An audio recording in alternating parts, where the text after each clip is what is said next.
And so when we talk about embryology, we're going to be talking about the development of the embryo in various stages. And generally, people will refer to the first week of development. This says 0 to 1 week, but it should be, I got this from somewhere else. So the first week of development is really the germinal phase. You could also call it the conceptus or the conception phase, and it's everything up until implantation. After that is when the true embryonic stage occurs. And the embryonic stage lasts until about 56 days after ovulation. And so that's about 8 weeks.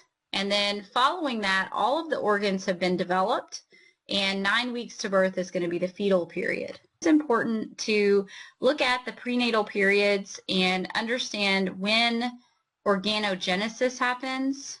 And organogenesis is basically generating or creating the organs.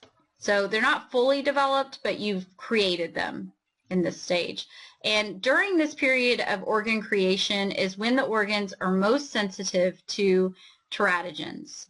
And teratogens are compounds either in the environment or something that you eat or drugs that you take that can cause serious issues with the child. So if you expose yourself to a lot of alcohol, for example, during a specific prenatal period, it can have different effects on the child's body depending on what time during the embryonic period you were exposed to that teratogen. And so this is showing you the weeks of development post-ovulation.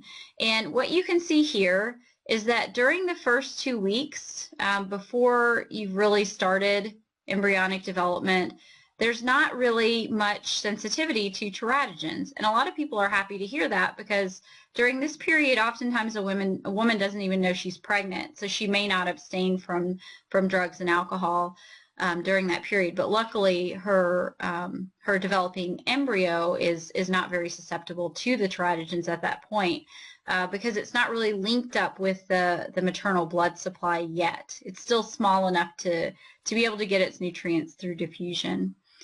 But when it does get implanted and have a nice blood supply from the mother through the developing placenta, and it begins to create its organs and undergo organogenesis, that's when it becomes sensitive to these teratogens. And so you can see each of these bars is basically a body system or a body organ. So the first one here is the central nervous system, and the red part of the bar is the time in which you have the greatest sensitivity to the teratogen. So greatest sensitivity is in red. Blue means that there's less sensitivity, but it's also potentially significant.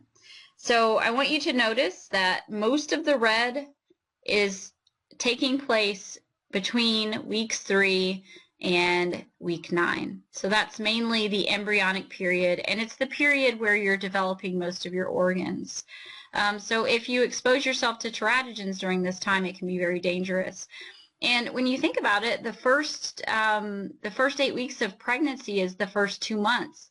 Some women don't even find out they're pregnant until close to around this or this time.